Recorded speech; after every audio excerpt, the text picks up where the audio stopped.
첫 번째로 스바냐서에 대한 이해입니다. 이 스바냐라는 이름은 여호와께서 숨기시다, 여호와께서 귀하게 여기시다, 여호와께서 보호하시다라는 의미를 가지고 있습니다. 숨긴다는 것은 하나님께서 보호하시고 하나님께서 귀하게 여기신다는 거죠. 그래서 숨겨졌다는 것은 반드시 드러나지 않으면 안 될 일정한 기간을 의미하기도 합니다. 보호되어지는 것이죠. 또한 숨겨놓는다는 것은 하나님께서 아끼시는 겁니다. 지금 내놓았다가 행여나 흠이 날까봐, 넘어질까봐, 쓰러질까봐, 지금 괜히 세상에 어떤 역할을 감당하도록 혹은 역사를 감당하도록 아직 준비가 덜 됐는데 내놨다가 그 사람이, 그 공동체가 어떤 수치와 부끄러움을 당할 수 있다면 하나님 숨겨놓으시죠. 왜냐하면 아껴놓으셨다가 때가 되면 반드시 드러내실 것이기 때문이죠. 스바냐가 그런 의미를 갖고 있는데, 스바냐 선지자는 구시의 아들이며 히스기야 왕의 현손으로 왕가 출신으로 스바냐 1장 1절에서 말씀하고 있습니다.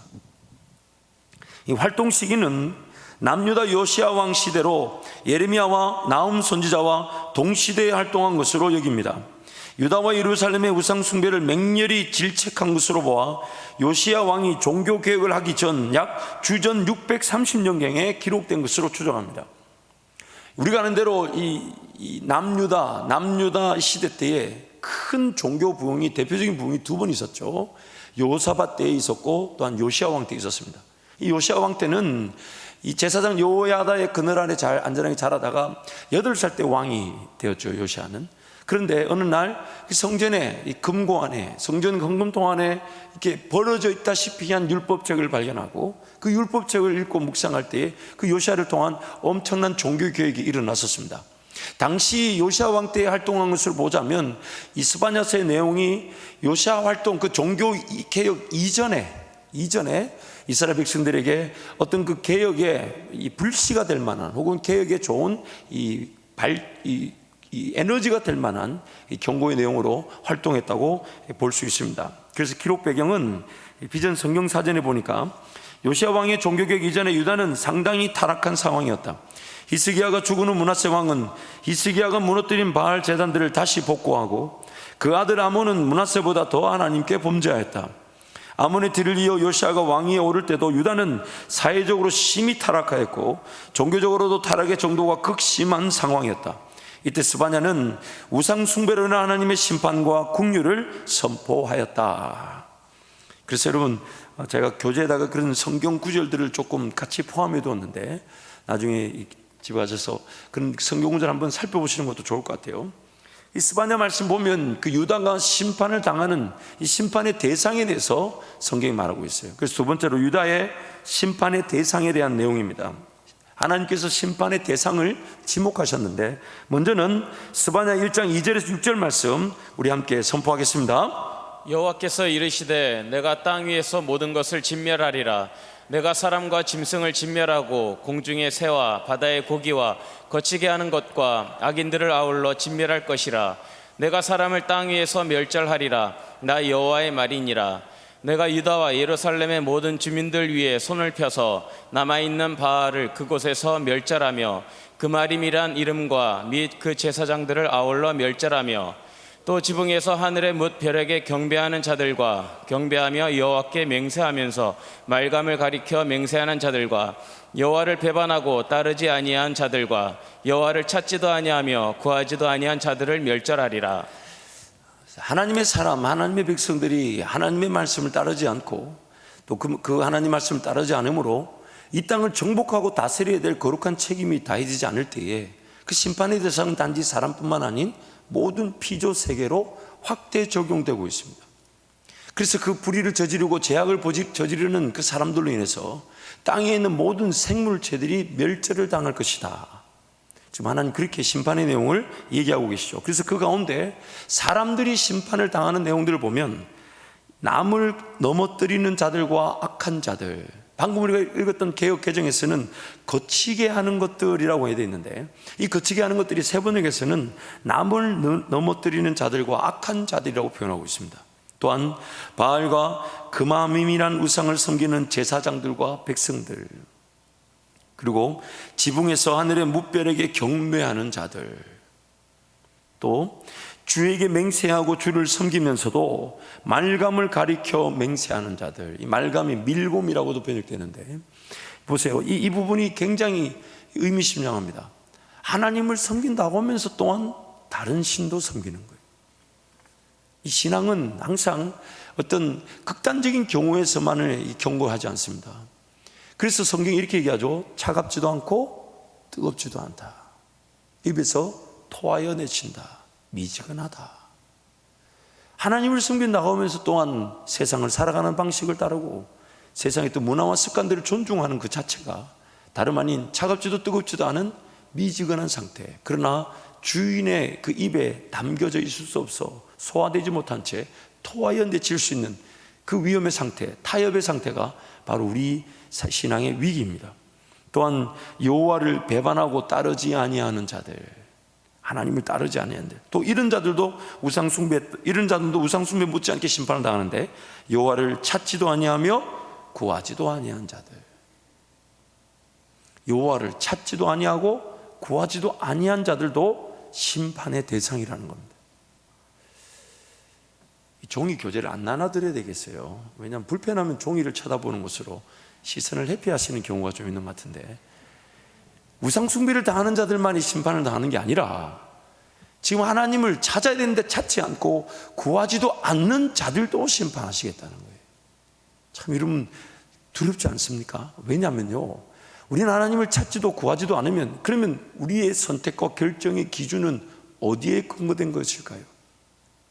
만약 하나님을 구하지도 찾지도 않는다면 내 인생길은 제대로 걸어가고 있는 것 맞을까요? 만약 하나님을 구하지도 찾지도 않는다면 정말 하나님이 영광 받으실 길로 갈 수 있는 걸까요? 만약 하나님을 구하지도 찾지도 않는다면 하나님을 기뻐하고 즐거워할 수 있는 방법은 뭘까요? 만약 하나님을 구하지도 찾지도 않는다면 과연 나와 하나님의 관계는 무엇으로 표현될 수 있을까요?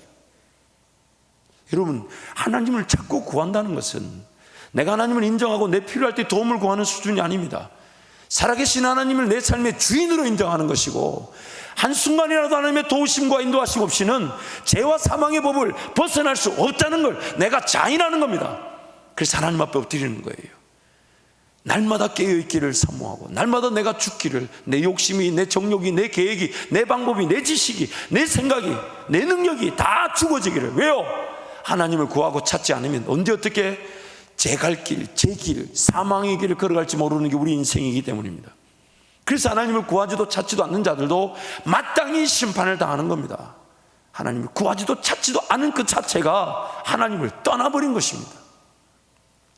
또한 스바냐 1장 8절 9절에 보니까 함께 선포하겠습니다. 여호와의 희생의 날에 내가 방백들과 왕자들과 이방인의 옷을 입은 자들을 벌할 것이며, 그날에 문턱을 뛰어넘어서 포악과 거짓을 자기 주인의 집에 채운 자들을 내가 벌하리라. 심판의 대상은 방백들과 왕자들과 이방인의 옷을 입은 자들. 그래서 예수님께서 그렇게 요한계시록에 우리 성도들에 대해서 그렇게 얘기하잖아요. 흰 옷을 입은 자들. 혹은 갈라디아서 3장 말씀 뭐라고 얘기합니까? 예수 그리스도와 함께 합하여 세례를 받은 자들은 그리스도로 옷 입었다라고 말씀하십니다. 그런데 이방인의 옷을 입었다는 말이 뭡니까? 세상의 자랑, 세상의 오락, 세상의 흐름, 세상에 길들여져 있다는 것을 뜻하는 것이죠. 또한 심판을 당할 자들은 9절에 보니까 포악과 거짓, 즉 폭력과 속임수를 써서 주인의 집을 가득 채운 자들. 참 이 의미가 있어요. 폭력과 속임수를 썼다. 그런데 주인의 집을 채웠다. 이 주인이 누굴까요? 주인이 누굴까요? 여러분, 믿든 안 믿든 우리는 하나님의 집의 청지기들입니다. 하나님이 주신 삶을 살면서 내가 뭔가 벌어들인다, 수입이 있다, 다 그것은 하나님이 나에게 주신 것이고 하나님 것입니다.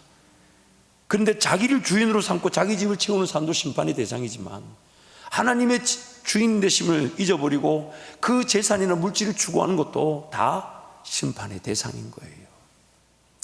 여러분, 많이 가지고 하나님의 심판을 받는 게 낫겠습니까? 아니면 또 적게 가지더라도 심판을 피하는 게 낫겠습니까? 물론 많이 가지고 심판을 피하는 게 낫겠죠. 왜요? 너무 좋으세요? 웃으면 우리 실력이 드러나는 거예요, 이게. 여러분, 그러나 우리는 연약하다 보니까 그 많이 가지기를 한다면요, 죄송합니다, 통장의 잔고만큼 하나님을 믿지 않아요. 통장의 잔고만큼 하나님 믿지 않아요.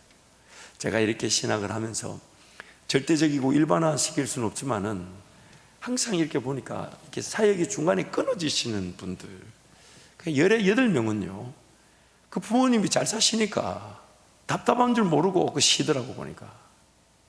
물론 사례비를, 생활비를 받기 위해 사역하는 건 아니지만은 그 간절함이 있는 것이거든요. 정말 나는 하나님 이 길 아니면 안 된다라는 그 분명한 결단이 있어야 되는 것인데, 밑에 가면 교회를 그만뒀대요. 그 제가 처음에는 뭐 뜻이 있겠지 했는데 나중에 자세히 보니까 제법 많은 분들이 재산이 있으면 늘 쉬려고 하더라고요. 쉬려고 하더라고요. 하나님께서 내 쉼의 기회와 충전의 기회를 모르시지 않습니다. 반드시 기회를 주실 텐데 자기가 가지고 있는 그 물질만큼 자꾸만 그걸 의지하려고 합니다. 그래서 이 물질의 이 능력이 얼마나 대단하면 하나님 뭐라고 얘기하십니까? 네가 하나님과 돈을 겸하여 섬길 수 없다. 하나님 섬기는 것만큼 막대한 힘을 가진 게 물질을 섬기는 거래요. 그러니까 모든 우리 신앙인들은 어떤 적절한 규모를 지칭하면서 지나치게 그 물질 의존도가 높습니다. 그러다 보니까 뭔가 하나님의 일을 계획할 때도 물질이 없으면 아예 계획조차 안 하려고 하죠. 여러분, 오늘 우리의 삶의 최고의 가치는 내 인생을 어디를 걸어가든지 하나님은 일용할 양식을 주신다는 거예요. 이 보세요, 아멘이 잘 안 나오잖아요. 아까 많이 가지고 하나님께 영광된다 그러니까 얼마나 좋아하셨습니까? 내 인생의 최고의 가치는 우리 모두가 마찬가지예요. 일용할 양식을 주신다는 거예요. 그걸 믿지 못하면 자기가 일용할 양식을 확보하느라고 사명의 길을 저버릴 위험이 있습니다. 하나님이 일용할 양식을 주시면 믿고 오늘 내 삶에 안정적이거나 혹은 내 삶에 먹고 마시고 있는 문제를 해결하기 위해 직업이나 사업을 결정하는 게 아니라 내가 걸어가야 될 길, 그것이 때로는 훈련의 길일 수 있고 때로는 단련의 길일 수 있고 때로는 하나님이 나를 통해 영광을 받으시는 길일 수도 있어요. 그러나 분명한 것은 그것을 십자가의 길이라 그러며 사명의 길이라 그러며 내 가진 모든 것, 장점이나 은사나 개성이나 나의 삶의 모든 내 인격적인 요소가 하나님 그분의 영광을 위해 쓰임받을 수 있는 그 길을 걸어가면서 일용할 양식을 주시는데, 여러분, 그런 사람들이 일용할 양식을 자세히 보세요. 하나님이 일용할 양식에 그 사람을 더 빛나게 하실 것처럼 주신단 말이에요. 가진 게 없는데도 불구하고 넉넉합니다. 그렇다고 지나치지 않아요. 그건 항상 그 사람을 보면, 그 사역자를 보면, 그 주의 종들을 보면, 그렇게 쓰임받는 세워지는 자들을 보면 하나님이 얼마나 빚어주시고 빛나게 하시는지 모릅니다. 그 가치를 모르니까 자꾸만 내 거부터, 내 안정.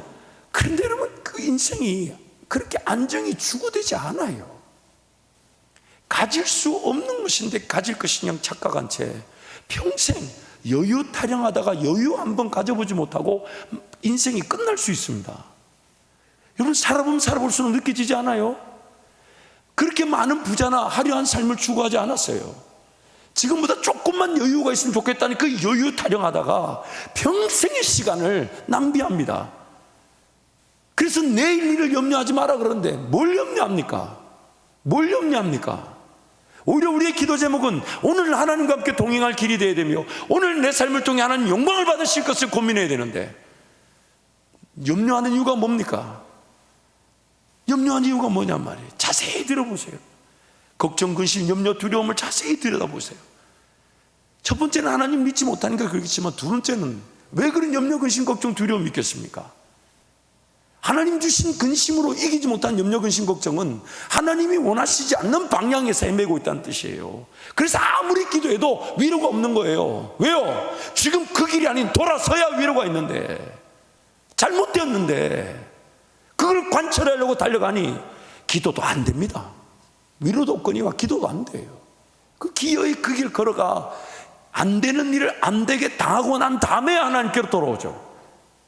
그만큼 우리가 쉽게 하나님께로 돌아가지 않는다는 거예요. 그래서 우리는 항상 하나님 은혜를 구하지 않으면 안 되는 죄인들인 겁니다. 하나님 은혜를 구하고 살아야 되며 하나님을 찾지 않으면 안 되는 죄인들인 거예요. 또한 스바냐 1장 12절 말씀 보니까 함께 선포하겠습니다. 그때 내가 예루살렘에서 찌꺼기같이 가라앉아서 마음속에 스스로 이르기를 여호와께서는 복도 내리지 아니하시며 화도 내리지 아니하시리라 하는 자를 등불로 두루 찾아 벌하리니. 그래서 그 말씀 보니까 제가 이렇게 한번 요약해 봤습니다. 하나님을 기대조차 하지 않는 자들, 하나님을 기대조차 하지 않는 자들, 그 자들을 하나님께서 이렇게 표시하고 있는 것이죠. 또한 스바냐 3장 2절 말씀도 우리 함께 선포하겠습니다. 그가 명령을 듣지 아니하며 교훈을 받지 아니하며 여호와를 의뢰하지 아니하며 자기 하나님에게 가까이 나아가지 아니하였도다. 주님께 순종하지도 않고 주님의 충고도 듣지 않고 주님을 의지하지도 않고 하나님께 가까이 나아가지도 아니하는 자들, 이런 자들도 다 심판의 대상이라는 거예요. 오늘 우리 삶에 정말 심판받을 만한 내용이 너무 많지 않습니까? 그래서 우리는 잊지 말아야 됩니다. 우리는 심판을 피할 수 없는 자들입니다. 단지 예수님 때문에 심판을 당하지 않는 것이죠. 그리고 세상 사람들과 또한 하나님의 구원과 관계없는 자들과의 다른 점은 심판을 그들처럼 우리도 당하지만은 그때에 하나님께로 피하여서 하나님의 구원하심을 누린다는 것입니다. 그게 예수를 믿고 하나님의 자녀가 된 우리의 가진 특권인 것입니다. 심판당할 일이 사라지거나 없어지거나 죄질 위기가 없어지는 것이 아니라 여전히 죄질 위기가 있고 심판을 당할 일들이 있는데 예수님 때문에 심판을 당하지 않고 하나님께로 달려가 피함으로 환난 날에 구원자 되신 하나님을 경험하고 예배하는 것이 바로 구원 얻은 자들의 특권인 것입니다. 그래서 세 번째, 스바냐 선지자를 통해 하나님 이렇게 권면하십니다. 심판날에 숨김을 얻으라. 심판날에 숨김을 얻으라. 그래서 오늘 스바냐 2장 1절에서 3절 말씀을 우리 한 번 더 선포하겠습니다. 수치를 모르는 백성아 모일지어다 모일지어다. 명령이 시행되어 날이 겨같이 지나가기 전 여호와의 진노가 너희에게 내리기 전 여호와의 분노의 날이 너희에게 이르기 전에 그리할지어다. 여호와의 규례를 지키는 세상의 모든 겸손한 자들아 너희는 여호와를 찾으며 공의와 겸손을 구하라. 너희가 혹시 여호와의 분노의 날에 숨김을 얻으리라. 아멘. 그래서 이 함께 모인다는 것은 다름 아닌 하나님께 나아간다는 것을 뜻합니다.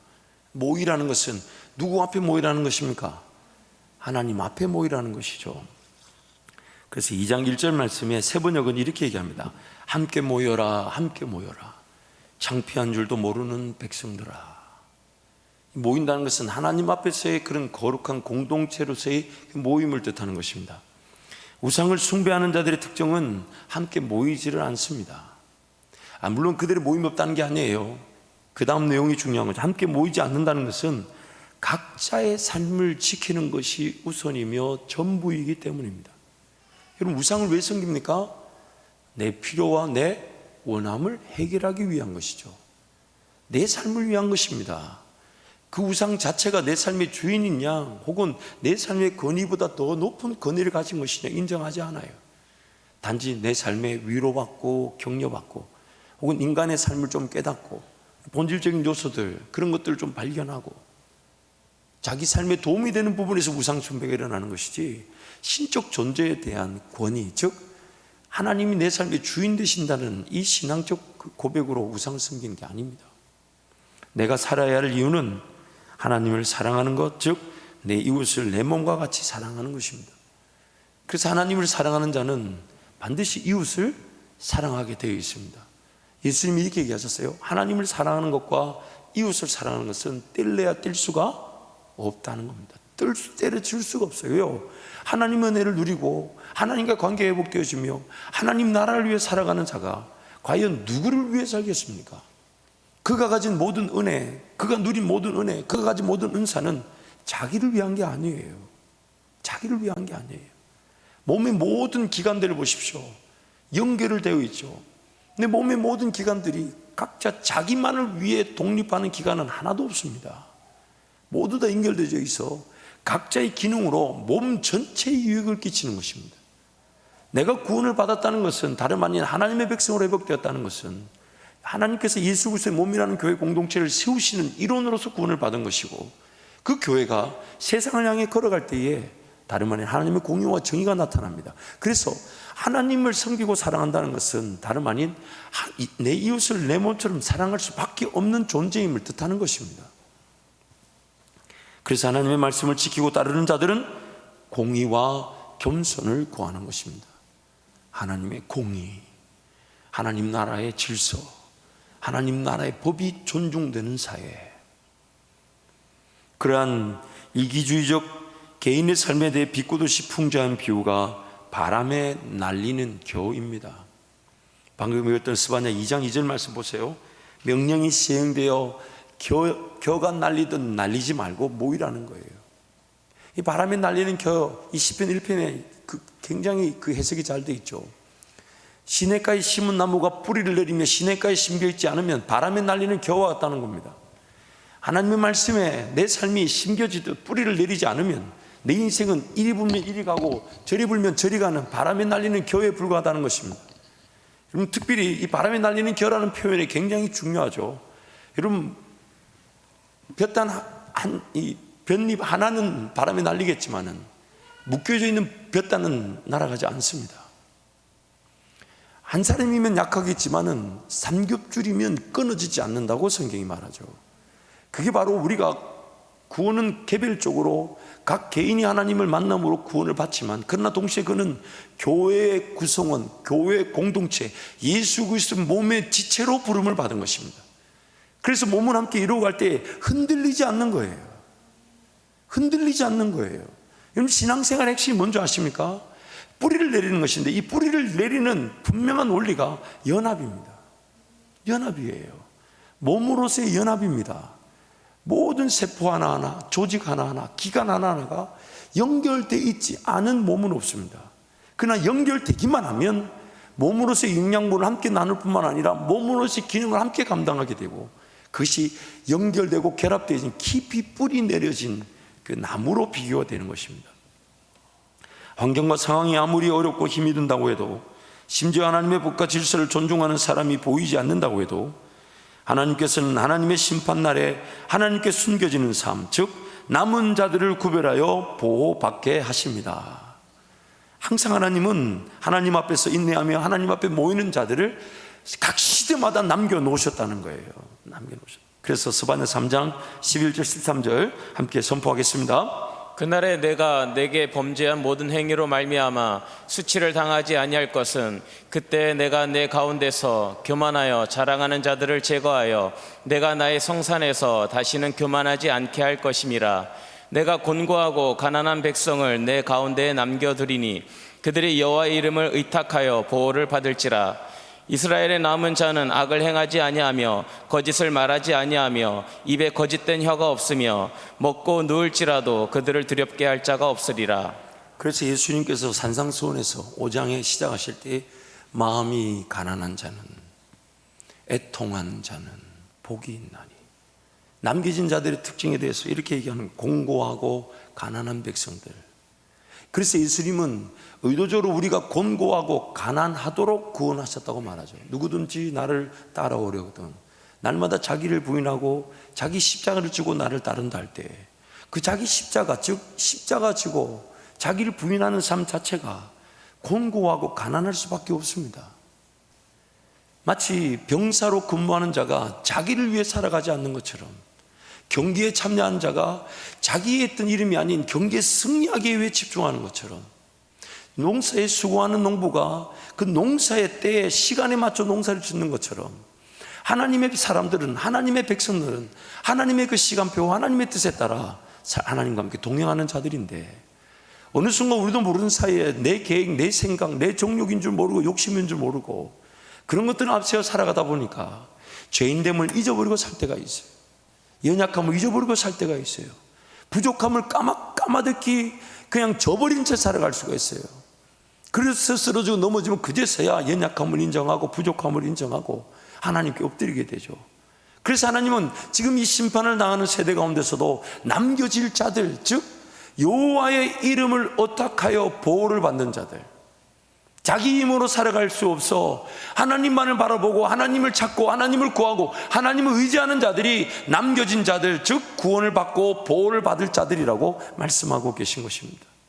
참 말씀이 얼마나 그 신묘막측하게 들어맞는지 모릅니다. 통일성에 놀랄 수밖에 없어요. 굉장히 일관되게 얘기하지만 다양한 측면에서 우리의 문제 연약함을 하나의 답으로 묶어가고 해석하고 있습니다. 오늘 우리의 삶이 마찬가지입니다. 어느 시대든지 간에 하나님은 반드시 남겨놓으시는 자들이 있습니다. 그러나 그 남겨놓는 자들이 있는 반면에 하나님 의지하지 아니하여 여전히 그 심판 가운데 휩쓸려 떠내려가듯 바람에 날리는 겨처럼 여전히 하나님께로 돌아오지 않고 하나님 은혜를 구하지 않는 자들이 있더라는 거예요. 그래서 기어이 포로 생활 당하고 포로 생활 이후에도 그 하나님의 성전을 짓고 또 하나님의 음성을 따르기보다는 또 자기네들 욕심과 정욕으로 살다가 이 땅에 우리를 구원하러 오신 메시아 예수조차 알아보지 못한 채 죽어버리는 그런 사람들이 있었다고 너희들은 그러지 말라고 성경 우리에게 경고하고 있지 않습니까? 매 순간 잊지 말아야 합니다. 나는 또 내 욕심과 정욕 혹은 내 연약한 부족함인 줄 모르고 하나님을 찾지도 구하지도 않은 채 살아가고 있을 수 있다. 그렇기 때문에 주님께 달려나올 때마다 어쩌면 우리는 그런 구원의 감격이 먼저 있어야 할 것입니다. 하나님 나를 구원해 주신 거 어디 있어요? 어디 있어요? 당장의 문제, 당장 해결되지 않는 문제, 어려움 그것 때문에 붙잡고 기도하는 수준이 아니라 그래도 지금 기도하러 달려나올 수 있도록 만들어 주신 하나님 감사하고 삶이 풀려지지 않아도 지금 문제 어려움 여전히 남겨져 있다 해도 내가 하나님을 의지할 수 있다는 것이 즐거운 것이며 지금이라도 내 삶이 끝이 난다 해도 예수님 때문에 하나님의 자녀로 살다가 천국 갈 수 있다는 것이 감격인데 하나님 살아갈 기회를 주셨으니까 하나님이 살아갈 기회가 하나님의 영광의 기회가 되게 도와주시고 문제 어려움이 하나님의 능력으로 해결되어지게 하여 주옵소서. 우리가 받은 은혜에 감사하며 은혜 위에 베푸실 은혜를 기대하는 것이 우리의 신앙인 것입니다. 그래서 네 번째로 우리는 심판받아 마땅한 대상임에도 불구하고 여전히 하나님 우리를 사랑하십니다. 그럼에도 불구하고 사랑하시는 하나님. 스바냐 3장 14절 20절을 우리 함께 선포하겠습니다. 시온에 따라 노래할지어다. 이스라엘아 기쁘게 부를지어다. 예루살렘 따라 전심으로 기뻐하며 즐거워할지어다. 여호와가 내 형벌을 제거하였고 내 원수를 쫓아냈으며 이스라엘 왕 여호와가 내 가운데 계시니 내가 다시는 화를 당할까 두려워하지 아니할 것이라.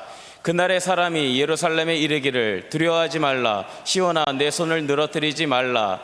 너의 하나님 여호와가 너의 가운데에 계시니 그는 구원을 베푸실 전능자이시라. 그가 너로 말미암아 기쁨을 이기지 못하시며 너를 잠잠히 사랑하시며 너로 말미암아 즐거이 부르며 기뻐하시리라 하리라. 내가 절기로 말미암아 근심하는 자들을 모으리니 그들은 내게 속한 자라. 그들에게 지워진 짐이 치욕이 되었느니라. 그때 내가 너를 괴롭게 하는 자를 다 벌하고 저는 자를 구원하며 쫓겨난 자를 모으며 온 세상에서 수욕받는 자에게 칭찬과 명성을 얻게 하리라. 내가 그때 너희를 이끌고 그때 너희를 모을지라. 내가 너희 목전에서 너희의 사로잡힘을 돌이킬 때 너희에게 천하 만민 가운데서 명성과 칭찬을 얻게 하리라. 여호와의 말이니라. 아멘. 자기 백성들의 타락과 죄악에도 불구하고 하나님은 그들을 사랑하십니다. 사랑하십니다. 예전에 죄 가운데 헤매고 있었던 나를 사랑하셨고 지금도 여전히 부족하고 모자라지만 하나님 나를 사랑하고 계시고 앞으로도 어떤 죄를 지을지 모르지만 웃어서는 안 되는데 제가 참 하나님께 너무 죄송해요. 생각해보면 그때 그 정도 어떤 미혹이나 유혹은 이길 수 있었는데 그때 그 정도 죄는 충분히 하나님 두려워하는 마음으로 정말 짓지 않을 수 있었는데 그때는 왜 그랬나 몰라요. 그것 또한 더 기가 막힌 것은 앞으로도 왜 그럴지 모르는 게 비단 저의 문제만은 아닐 것입니다. 아무도 동의하지 않는다 해도 저는 확신합니다. 앞으로도 우리는 얼마나 하나님을 정말 극렬하게 저항하고 심지어 하나님의 뜻이 없는 곳에서 하나님의 뜻이 있는 것인 양 착각하고 하나님을 도깨비 방망이처럼 이용하려고 덤벼들지 모릅니다. 앞으로도 얼마나 하나님 그분과 관계없는 길에서 지금 당장 나에게 은혜를 베풀지 않으시면 내가 하나님을 섬기지 않겠다라는 잘못된 배짱을 가지고 참 제가 이 표현이 굉장히 조심스러워서 굉장히 지금 순화된 표현을 하고 있는데, 여러분 알아들으셔야 되는데 알아들으실지 모르겠어요. 그만큼 여러분, 우리 이 죄인됨을 날마다 인정해야 합니다. 죄를 짓고 안 짓고의 문제가 아니라 우리는 이미 하나님께 걸맞지 않는 죄인들입니다. 존재 자체가 하나님께 용서가 될 수가 없어요. 그런데 하나님은 예전에 그 죄인인 나를 사랑하셨고, 지금도 죄인인 나를 사랑하시고, 앞으로도 어떤 죄 가운데 쓰러지고 넘어지지 모이는 나를 사랑하실 것입니다. 결코 사랑할 수 없는 자들을 사랑하실 뿐만 아니라 그들을 통해 이루실 꿈과 비전까지 선포하십니다. 결코 사랑할 수 없는 자들을 사랑하실 뿐만 아니라, 그래서 저는 이제 또 제 이름 앞에 겸손의 표현들 제가 자주 바꾸죠. 옛날에 예수님, 목자 되신 예수님의 목동이라 했다가, 또 여러분 기억나십니까? 은혜에 이렇게 목동에 이런 표현 안 한 줄, 제가 나중에 설교를 들어보니까 외부에서 이런 설교를 들으면 이상하겠더라고 보니까. 어쨌든 저는 이제 이런 표현으로 결코 사랑받을 수 없는 자, 김종진. 전 이렇게 말하면 여러분 같이 이름 나올 줄 알았는데 이렇게 호흡이 안 맞아요. 우리가 다시 한 번 더요. 결코 사랑받을 수 없는 자. 불편하세요 여러분? 근데 여러분, 하나님께서 우리를 그렇게 사랑하셨습니다. 기다려주셨잖아요. 노하기를 더디하셨지 않습니까? 인자하셨지 않습니까? 끝까지 참아주셨잖아요. 앞으로도 그러실 것인데 우리도 그런 사랑을 누리고 또 사랑하는 은혜가 있기를 축복합니다. 지금 비록 연약하고 부족하고 어리석고 모자란다 할지라도 하나님 은혜와 능력으로 회복시키시고 하나님의 백성답게 드러내실 것이기 때문입니다. 그래서 지금 하나님은 비록 연약하고 지금 심판을 당해 마땅하며, 또한 그 심판을 당하는 이스라엘 백성들이 포로로 끌려가는 상황임에도 하나님 이렇게 얘기하십니다. 너희 하나님 여호와가 너희 가운데 계시니 그는 구원을 베푸실 전능자시라. 그가 너로 인하여 기쁨을 이기지 못하시며 너로 인하여 잠잠히 즐거워하시리로다.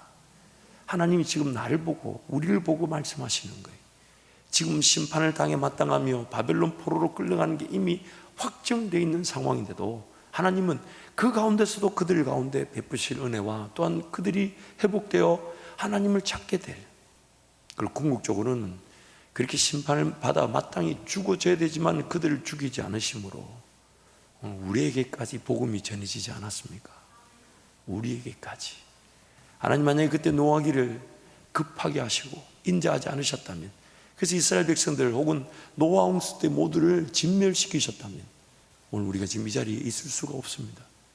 하나님 끝까지 참고 기다리셨다가 그 심판받는 중에서도 그들을 사랑하신다 하시고 그들을 향한 하나님의 미래의 꿈과 비전을 통해 하나님의 꿈을 꾸고 계신 것, 이게 바로 은혜입니다. 은혜입니다.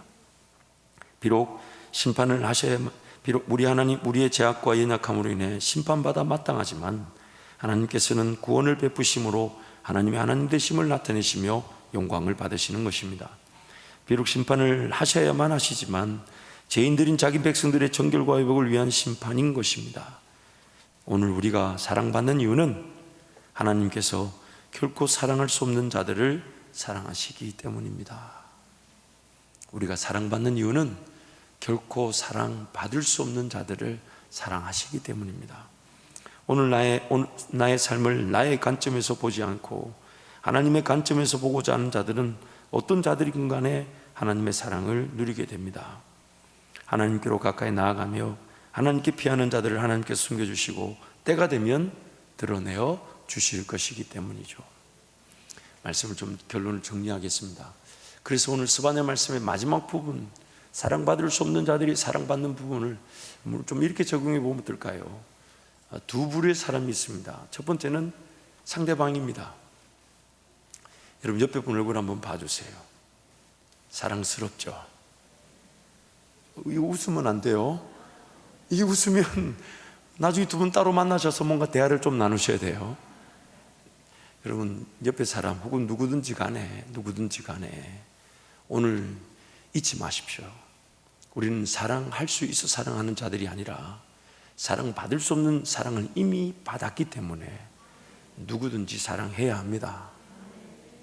제 부끄러운 간증을 하나 하겠습니다. 하나님께서 저에게 많은 은혜를 주셔서 어떤 리더들을 만나든지 간에 그때 그 순간에 저에게 다듬어져야 될 부분들을 깨닫게 하시고, 그런 부분들이 좀 하나님 원하시는 관점에서 좀 치유되고 혹은 수정되고 혹은 보완되고 혹은 크게 강점까지는 아니더라도 관계를 해치는 약점으로만 남아있지 않도록 하나님 은혜를 저에게 베푸셨어요. 그리고 한밭제일교회 담임 목사가 되는 마지막 어쩌면 과정에서 우리 사랑하는 이영환 원로 목사님을 통해 제가 제일 마지막 부분에서 배워야 될 게 뭐냐면 있는 모습 그대로를 사랑하는 것이었어요. 제 인생의 삶은 사실 누군가를 사랑할 만한 여유가 많지 않았던 것 같습니다. 물론 사랑하지 않으려고 했던 것은 아닙니다. 단지 누군가를 사랑해야 된다는 우선순위보다 내가 내 삶에 하나님 은혜를 누려야 된다는 것이 더 급했습니다. 자칫 잘못 길을 걸어간다면 준비되어야 될 것들이 준비되지 못한다는 위기감이 항상 있었습니다. 내가 이런 선택을 하고 이런 결정을 한다면 믿음의 세계에 걸맞지 않을 것 같으라는 그런 불안함이 늘 저에게 있었습니다. 그래서 하나님께 기도했었습니다. 하나님, 지금 하나님 제가 잘못 선택해서 제가 하나님 쓰시기에 편한 그릇으로 빚지 못할 위기가 있다면 깨닫게 해달라고. 그래서 항상 저에게 제가 생각할 때 빚어지고 다듬어져야 될 그런 부분에서 위기감을 가졌는데, 감사한 것은 하나님이 그런 잘못된 위기감 속에서도 하나님의 은혜는 그때그때 저에게 베풀어 주시더라는 거예요.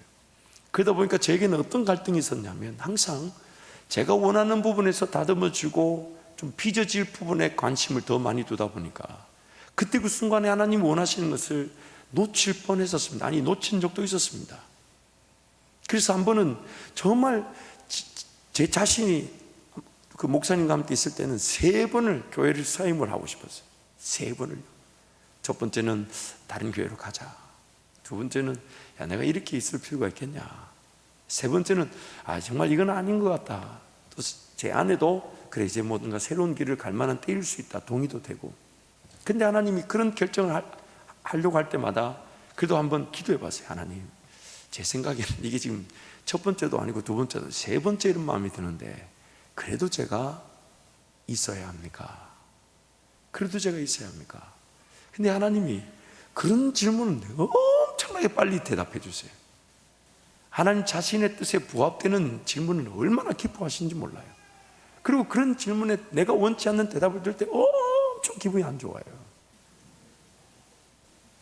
그래서 그때 그 기도에 하나님 저에게 얼마나 큰 평안을 주시면서 제 마음이 제 어떤 결단과 제 이해 깨달음 이 과정을 순간 딱 뛰어넘어서 무조건 잊고 싶은 마음으로 확 바뀌어버렸어요. 야, 그 마음을 감출 수가 없었어요. 근데 나중에 제가 그래서 나중에는 그 담임 목사님이 저보다 교회를 먼저 떠나셨습니다. 제가 그 자리를 끝까지 지켰어요. 나중에 보니까 하나님 그때 그 순간에 제가 뭔가 제 잘난, 제 장점 혹은 제 은사로 쓰임 받는 것보다 더 관심은 너 정말 하나님의 뜻 가운데서 인내하라면 무조건 인내할 수 있겠냐, 이거를 가르치시더라고요. 이거를 가르치시더라고요. 그게 더 중요하다 그러시더라고요. 그러면서 그렇게 각 어떤 목사님들 혹은 사역의 자리에서 전혀 뜻밖의 자리에서 저를 다듬으시기 위해 기다리고 계시는 하나님을 만났는데, 우리 한밭제일교회 와서도 제가 정말 무엇이 다루어질지 전혀 모르는 또 제 원하는 방향에서 제 사역의 계획들, 어떤 또 원로 목사님과 대화를 하고 모든 교인들은 모르니까 저 혼자서 기도하며 정말 하나님의 뜻이 맞는지 아마 이런 쪽에 초점을 두고 있는데 하나님의 관심은 전혀 딴 데 있었어요.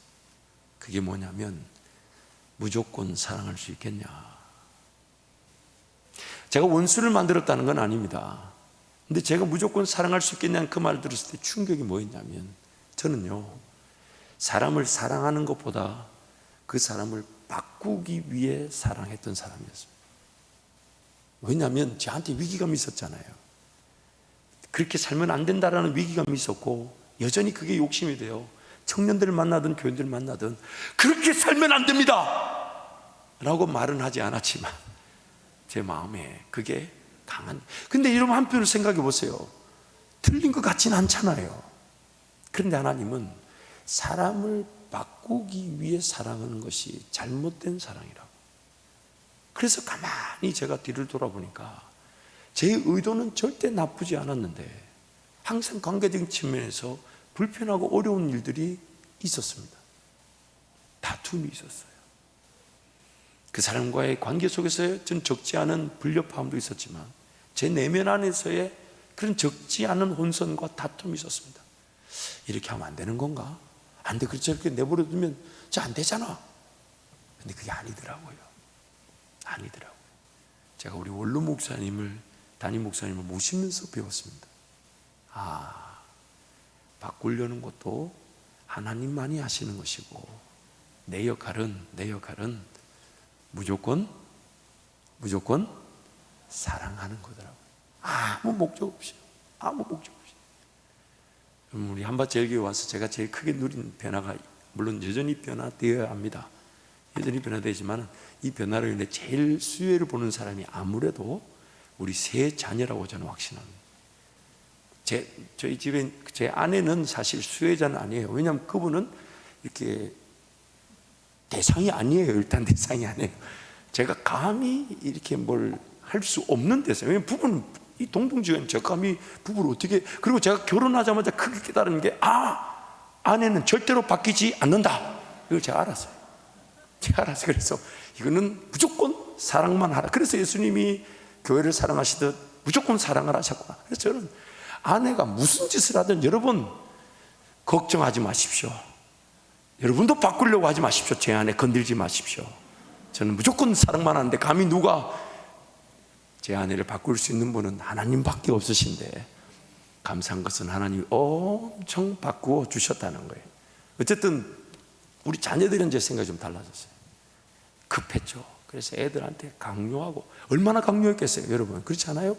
우리 청년들한테 강요한 거 10배 정도 애들한테 강요했는데 그때 다 초등학생인데, 그때 하나님 그래서 은혜를 주셔서 큰딸과 제가 좀 떨어져 있게 하셨는지도 몰라요. 그런데 어느 순간 제가 이거 아니구나. 그 요즘 애들이 무서워서 집에 잘 안 갑니다. 가면 싸울까봐, 가면 제 뭐 불편한 게 뭐 보이면 얘기할까봐 잘 안 갑니다. 근데 애들도 얼마나 행복해 하는지 몰라요. 그러나 또 기회를 봐서 최선을 다해 말하려고 합니다. 왜냐하면 또 그것을 내버려 두기에는 너무 또 방치될 수 있잖아요. 그게 참 긴장감이죠. 그래서 저는 담임 목사가 되는 순간부터 그거를 하나님께서 원로 목사님 통해 배우게 하셨고 그거를 적용하는 기간을 갖게 하셨어요. 아마 제 생각에는 지금도 적용하는 기간이라 생각합니다. 근데 그게 잘 안 됩니다. 무조건 사랑해야 되는데 아직도 여전히 누가 상담하러 온다면요, 막 들려주고 싶고 보여주고 싶고 막 깨닫게 하고 싶고 꼬집어주고 싶고 할 수만 있다면 막 쳐서 제가 복종시켜 주님 앞에 끌고 가 싶은 욕심이 요만큼 내려왔긴 했지만 있습니다. 그러나 이제 자세를 바꾸려고 그래요. 누군가를 바꾸기 위해 사랑하는 것도 죄더라고요. 심지어 그 사람의 수중에서 사랑하지 못한 것도 죄더라고요. 그걸 뒤늦게 깨닫고 나니까 그동안 관계 속에서 적지 않게 불편함이 일어났던 사람들한테 이걸 어떻게 설명해야 될지 참 너무 죄송하고 부끄러워요. 또 하나님께서 기도하고 기다리면 또 기회를 주실 거라 믿습니다만은, 여러분 저를 위해 기도하실 때 그렇게 기도해 주십시오. 아니 우리 모두를 위해서 그렇게 기도하십시다. 바꿀 사람은 하나님밖에 없으십니다. 그래서 지금의 나는 내가 할 일은 뭐만 하면 된다고요? 뭐만 하면 된다고요? 무조건 사랑하면 됩니다. 또한 자기 자신을 사랑해야 합니다. 여러분 우리는 높은 기대치를 가지고 얼마나 나를 재고 나를 얼마나 평가하는지 모릅니다. 그러다 보니까 쉽게 지치죠. 쉽게 무너집니다. 나는 안 돼. 근데 막상 들여다보십시오. 안 된 게 없어요. 안 될 일을 될 것처럼 생각했은 것뿐이지. 이거 이해하셔야 되는데 나는 안 돼. 여러분 다시 자세히 들어보다 보세요. 안 된 일이 아니에요. 안 될 일을 될 것처럼 내가 생각했던 게 문제였지. 하나님이 언제 감당하지 않는 길로, 감당되지 않는 길로 인도하신 적 있습니까? 물론 실수할 때 있어요. 넘어질 때 있어요. 그러나 그 자세히 들여다보면 거의 대다수는 안 될 일을 될 것처럼 생각하고 몸부림치다가 난 안 돼, 나는 부족해, 난 연약해. 원래 안 되는 일이었어요. 원래 안 되는 일. 여러분, 내가 못한 일이, 원래 됐던 일을 못한 일은 거의 없습니다. 안 되는 일을 될 것처럼 여겼던 게 문제지. 자기 자신도 한번 이번 기회에 사랑할 줄 알아야 돼요. 왜냐하면 하나님이 나를 사랑하시기 때문에. 하나님 나를 사랑하시기 때문에. 그래서 자기 자신에게도 좀 여러분 관대하십시다. 조금 여유를 주시고, 조금 기다려주고, 조금 안 되는 게 있고 부족한 게 있고 연약한 게 있어도 기다려주라는 하나님의 뜻을 알고 기다려주면 반드시 돌아오게 되어 있습니다. 반드시요. 시간 좀 갔지만 최근 들어서 제가 제일 많이 예전 같았으면 그런 결정한다면 야 그거 큰일 나, 그렇게 결정하면 안 되라고 말해줬을 텐데 최근 들어서는 그렇게 얘기 안 합니다. 축복해 줍니다. 하나님이 도우실 거야. 하나님 함께 하실 거예요. 그랬더니 나중에 정말 그 일이 안 됐을 때 다시 우리 교회로 다시 저에게 돌아오더라고요. 그리고 하나님이 그 안 된 그 자리에서부터 다시 새롭게 시작하실 때는 더 건강하게 세워져 가게 하시더라고요. 물론 기도하는 중에 안 되는 일을 선택하면 안 됩니다. 하나님이 인도하시지 않으면 안 되는 길을 따라가면 안 됩니다. 그럼에도 불구하고 뭔가 일이 나타난 막 계획이 서구할 때 한두 번 우리 했던 상담 과정을 통해 변경되고 수정될 수 있으면 충분히 최선을 다해야 되지만 이미 결정이 됐다 그러면 축복해주고 중보 기도하며 기다려줘야 합니다. 왜냐하면 다시 돌아올 것이기 때문에요. 그리고 다시 돌아왔을 때는요, 뒤를 돌아보지 않더라고요. 정말 하나님 은혜만 구하고 더 깊이 교회에 뿌리를 내도록 하고 또 하나님이 극적인 회복의 은혜를 베풀어 주시더라는 것입니다. 그래서 오늘 서반의 말씀, 어떤 심판의 내용들, 대상들, 여러분 우리가 경각심을 가지고 우리 삶에 적용하되, 그러나 마지막 적용은 그럼에도 불구하고 이 죄인된 나, 또 앞으로도 어떤 죄로 쓰러지고 넘어질지 모르지만은 나를 포기하지 않으시고 사랑하신다는 그 하나님을 신뢰하고 하나님을 기뻐하고 즐거워하는 모든 성도가 되시기를 축복합니다. 이 시간 동성한 빛 기도하겠습니다.